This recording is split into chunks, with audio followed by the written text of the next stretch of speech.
The following podcast is brought to you by PeacemakerNetwork.com. PeacemakerNetwork.com. Audio is provided by Pixabay.com. That's Pixabay.com. The assassination of Charlie Kirk remains a topic of widespread discussion. This week, we continue our investigation with Part 2, focusing on the various theories that have emerged since his death. All of this and more on this episode of Charlie Crime Buster. It is what some people are calling it the fastest minutes in podcasting. The views and opinions expressed in this presentation are solely those of the individuals participating and do not represent those of city, county, state, or federal law enforcement agencies, nor sponsors and platforms of this presentation. The Charlie Crime Buster name and all forms and abbreviations are property of its owner, and its use does not imply endorsement of or opposition to any specific organization, product, or service. All individuals described or mentioned in the presentation should be considered innocent unless or until found guilty in a court of law. This presentation contains adult subject matter. Listener and viewer discretion is advised. Well, hello and welcome to another episode of Charlie Crime Buster. We're going to talk about those theories that are floating out there about how Charlie Kirk was actually shot and killed. And we're going to get a little more into detail on those in this episode today. First, let me thank you for joining with us. If you're a first-time listener or a seasoned listener, we always invite you to reach out with shout-out. Reach me, charliecrimebuster@gmail.com, charliecrimebuster@gmail.com. If you'd like to support the program, then please go on over to peacemakernetwork.com. There we talk about how we support together the brave men and women of military and law enforcement and those special first responders who come running when we need them desperately. It's a way you can support them and support the program, peacemakernetwork.com. Hey, do me a favor, hit that like button, hit that subscribe button. That gets our word out there to more people every time you do that. We are most appreciative of that. If you were to have questions about the program, we do invite your comments and questions, or even if you have suggestions about other episodes you'd like us to do, or you'd like to lodge an objection and disagree. It is, as we say, a safe spot. Reach me, charliecrimebuster@gmail.com. All right, since the tragic event, well, there have been numerous theories about other potential shooters even. In this section of our podcast today, we're going to take a moment to dive a little deeper into these theories. We're going to analyze some of the details, and we're going to consider some of the implications that each one of those theories may hold. Let's just start out and tell you a rundown of what did not happen, despite claims to the contrary. There are some of these claims that are so outrageous that I probably shouldn't even take the time to go through them, but just to let you know how much is out there and how outrageous some of them are, not all of them, but some of them, I want to mention some of these earlier ones real quickly, kick it aside, and then we're going to dive in on some of the more serious ones. First of all, let me say there's no evidence that the shooter might have been a Kirk supporter. In fact, about an hour after the shooting itself, even before Kirk's death was announced, political commentator Matthew Dowd, he suggested on an MSNBC broadcast, he said, the shooter, it may have been a Kirk supporter. This is the way he said that, quote, unquote. We don't know if this was a supporter shooting their gun off in celebration or... So we have no idea about this, Dowd said. Well, I don't even know why he said those words because they're so outrageous to think that he was shot by one of his own supporters accidentally celebrating by shooting gunfire in the air. I think is a little bit out there, don't you? And while at that time the shooter was remaining at large, there was just no evidence at all of any kind, any sort, that supported that the shooter was a Kirk supporter or someone celebrating. Now, we do know that day there were several different things that took place that caused a lot of commotion. Another one was the fact that George Zinn was taken into custody, but he was not the shooter. In fact, if you remember looking on the news during that day, if you did, videos of a bald man was being put on the television and on the line that he was being dragged away by law enforcement, and that really did circulate all widely on X and other online platforms. People sharing those videos said the man's name was George Zinn, and there was a man by the name of George Zinn who was initially taken into custody. but he was released. They did charge him, though, obstruction by police. And the Salt Lake Tribune reported that Zinn disrupted events in the past. He had a kind of a habit of doing this. He even has a criminal record dating back to the 1980s. The district attorney there, Sim Gill, well, he mentioned to a newspaper that Zinn was often arrested on suspicion of trespassing. Did say that he was politically conservative. He leaned libertarian. But he was not the shooter. Another theory was a guy by the name of Michael Mollison, a 77-year-old Canadian man. And he was not the shooter. This was an image of a different man, bald, that went viral.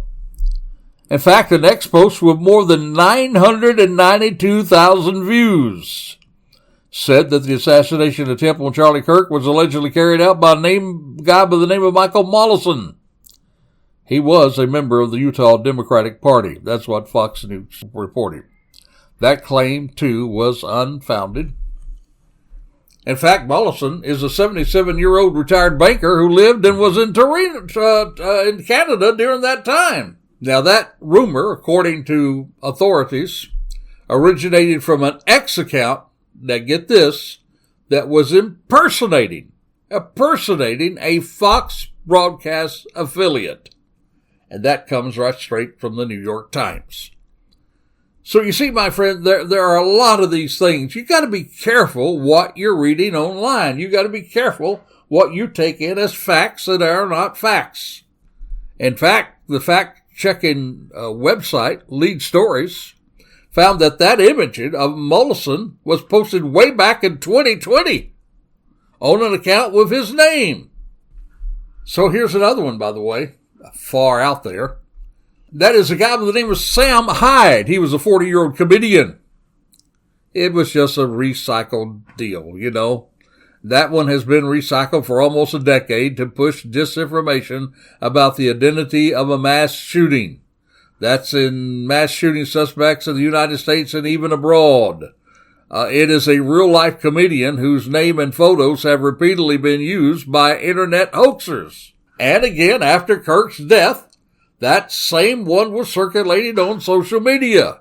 In fact, the September the 10th X post showed a man with a rifle as an image.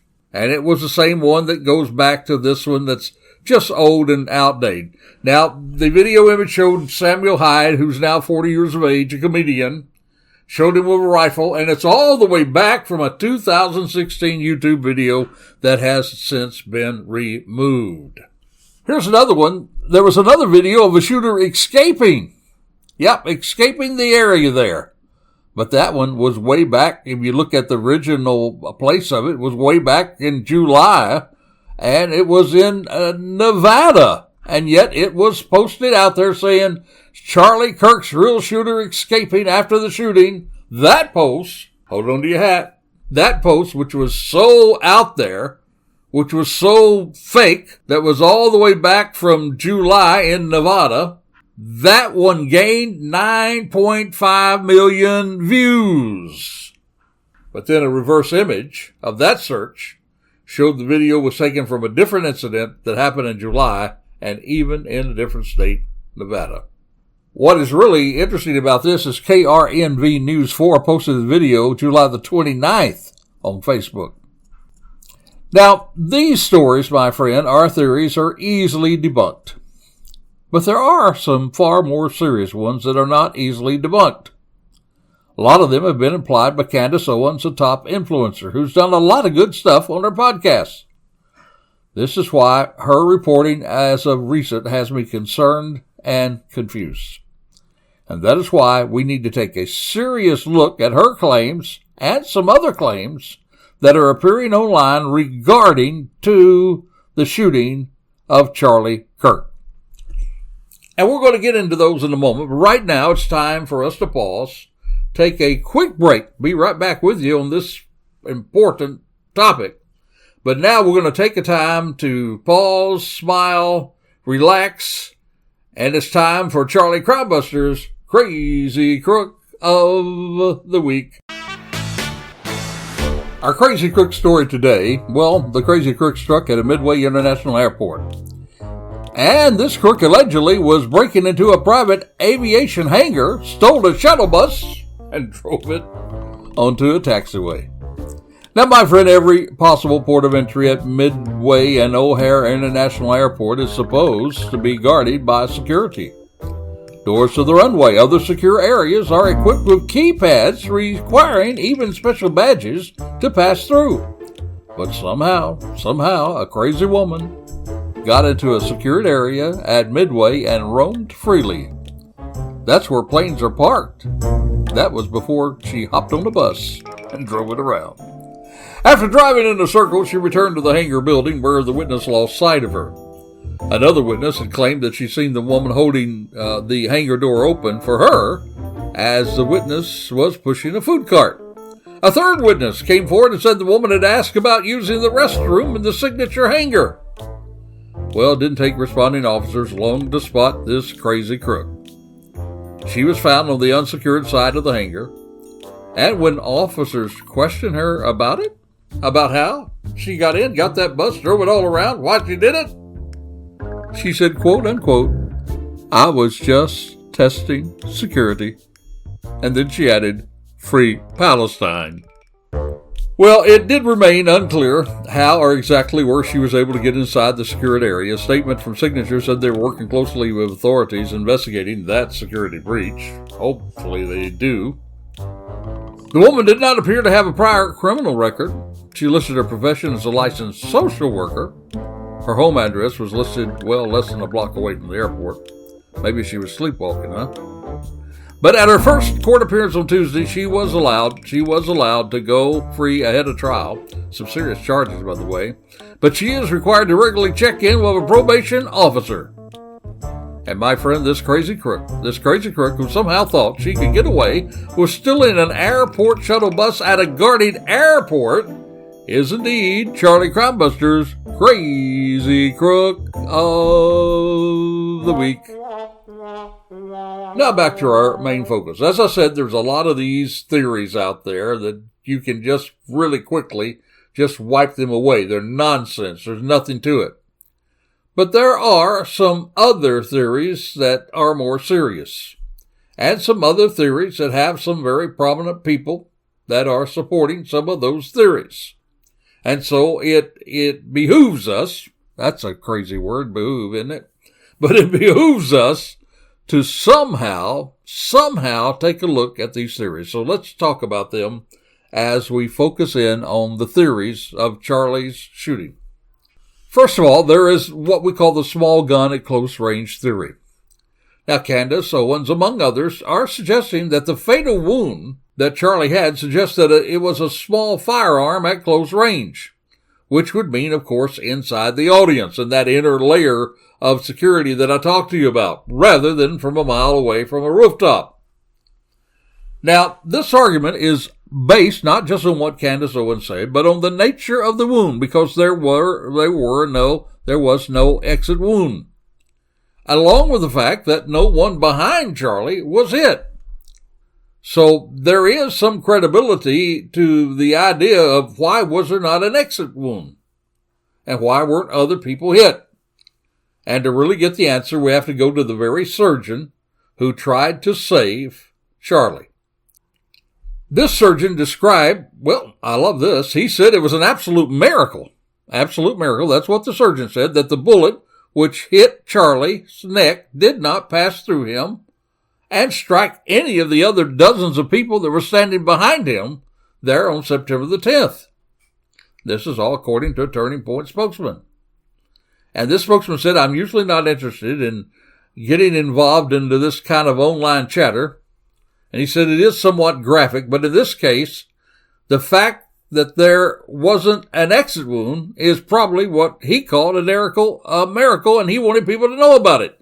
At least that's what Andrew Colvelt said, who is a representative, on Saturday.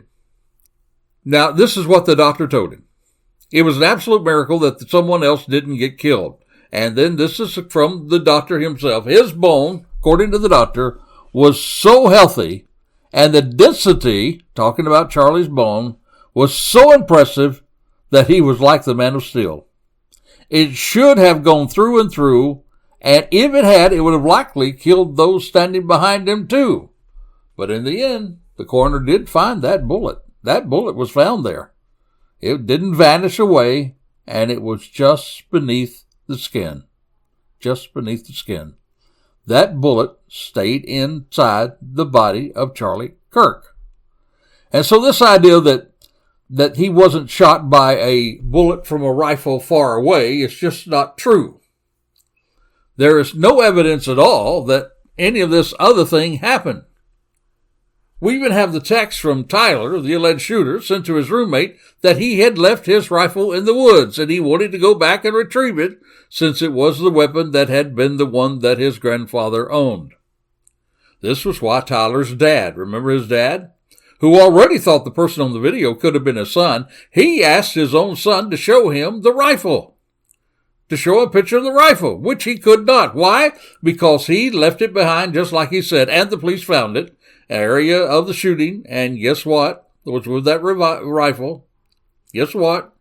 It was Tyler's DNA. His DNA has been attached to the rifle.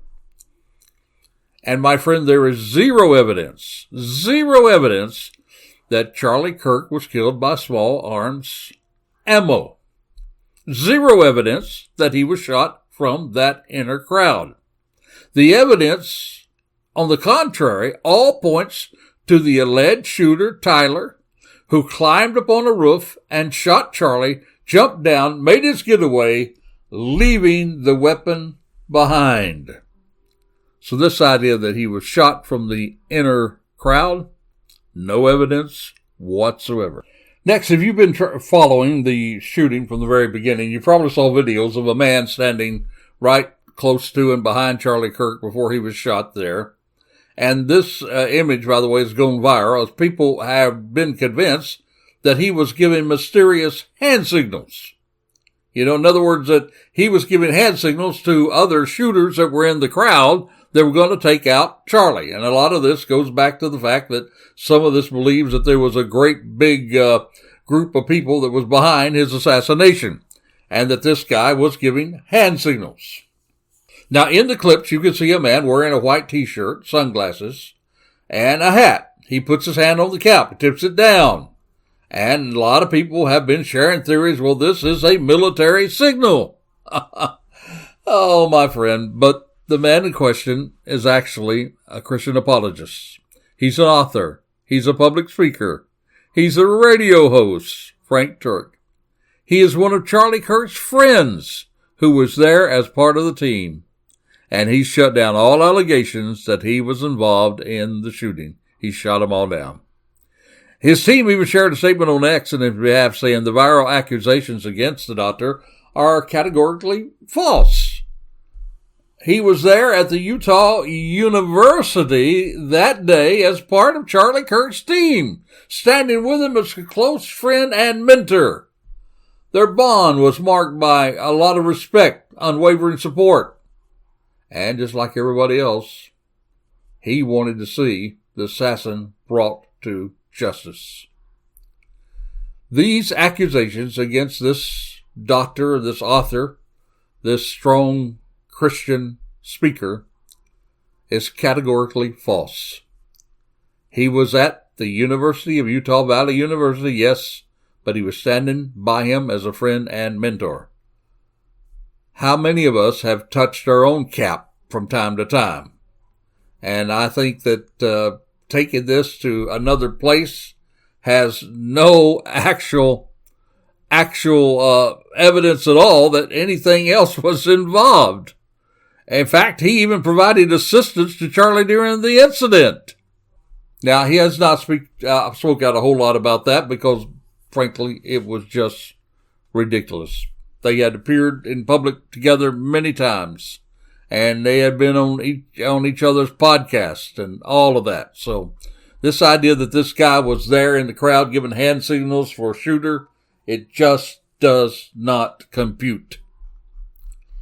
Now, there's another theory that's a little more serious, and I think it's one that Candace Owens has made a whole lot of, and that is the Iseral connection to the shooting. And while it is true, and I will give Candace this in what she's saying. It is true that Charlie Kirk may not have supported everything that Israel was doing. But it is also equally clear that he has, and he had, great respect for Israel from a biblical sense. Anybody that knows Charlie's Christianity will know that he was very close to the Bible, and the Bible says that Israel is our friend. And not only did Charlie have respect for Israel, even though he may not agree with everything that Israel does, no more than you and I ever agree with anything our government does, regardless of who's in political power. He did not agree with everything that Israel did. The idea, though, that he had done his move from where he supported Israel to where he was that day would lead to him being assassinated by Israel, my friend, that's a long way to go. He not only had respect for Israel, he had a strong distaste for Hamas and all the things they do. This theory also, unfortunately now, receives some traction from Russia and other enemies of Israel. In fact, now over 10,000 social media posts claims that Israel orchestrated Kirk's killing, which has fueled a major political charged conspiracy, and one that Candace is implying very strongly. Now, the official state media now listen to this, think about these countries. The official state media from Russia, China, and Iran have all amplified these conspiracy narratives. AI has generated tons of images that they have used to spread disinformation online. Now think about that. Russia, China, Iran, all trying to stir up these controversies to weaken America's resolve, to cause confusion, to keep us away from the real truth. The real truth? The FBI and Utah authorities have identified the suspect Tyler Robinson, age 22. DNA evidence links him to the crime scene, both the rifle and the screwdriver. He sent texts, admitted that he did it to his friend. He left a note that indicated intent. His parents recognized his image on the video. They contacted him. They had him turn himself in as the shooter. And all these conspiracy claims linking Israel to this, well, it's been rejected by the Israeli officials, including the Prime Minister. He called the allegations insane, false, and outrageous as they were. The former Mossad director also publicly stated Israel was not involved in the killing, said absolutely not. We had nothing to do with it. And here's something else. There are fact-checking organizations, and some of them are very good ones, and they have flagged most of the visual claims and misinterpretations and manipulations and false claims. These claims have been flagged by fact-checking organizations. Then think with me, friend. Why would Israel, who has the greatest support from the United States, actually set up an assassination on U.S. soil, period, much less of a person who has been a strong supporter of Israel? It does not make sense. There is not only zero evidence of this, but it is outrageous, even from the place of common sense. Now I get it. We all like to question the government. We like to complain about government errors. But this investigation has some of the greatest respected law enforcement investigators involved in bringing this person to justice. These are men and women who have no political agenda, who are simply doing what we as investigators do all the time, follow the evidence. Not follow theories, but follow the evidence. And that evidence is telling us that the alleged Tyler Robinson, a 22-year-old young man who was in a relationship with a trans, who told his own parents he killed Charlie because he thought that Charlie spreaded hate. He, Tyler Robinson, shot and killed Charlie Kirk.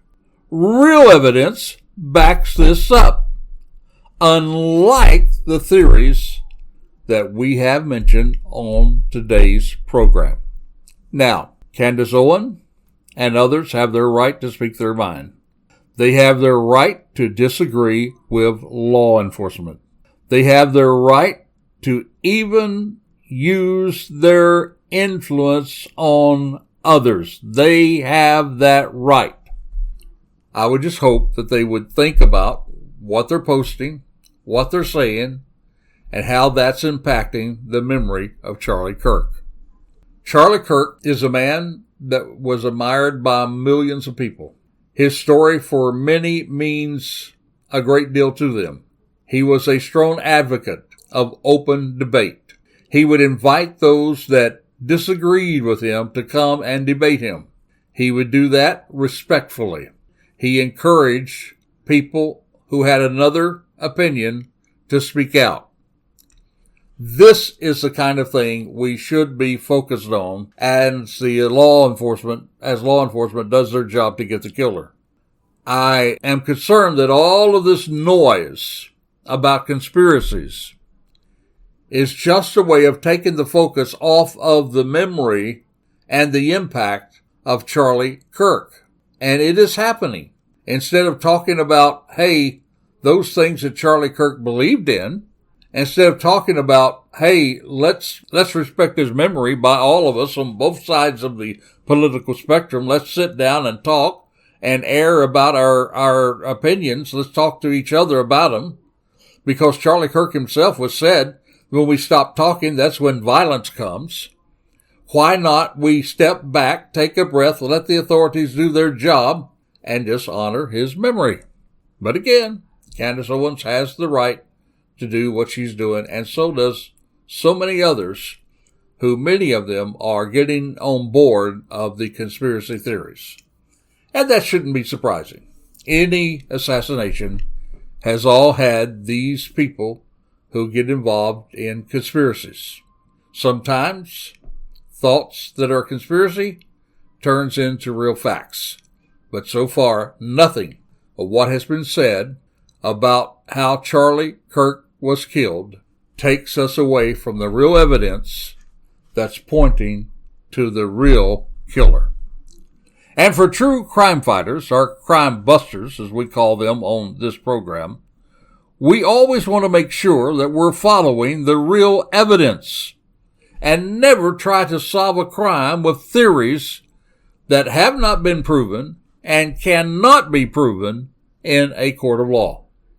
I believe that if this case gets to court, if there's not some deal that's made between the alleged shooter and authorities, I believe that if it goes to court, the evidence will show without a doubt, without a reasonable doubt, it will show that the shooter was indeed this young man, Tyler, who shot Charlie from a rooftop, ended his life simply because he did not agree with what Charlie said about transgender. Well, there you have it. Some more of the theories, a close look at those theories, and a look at the real evidence.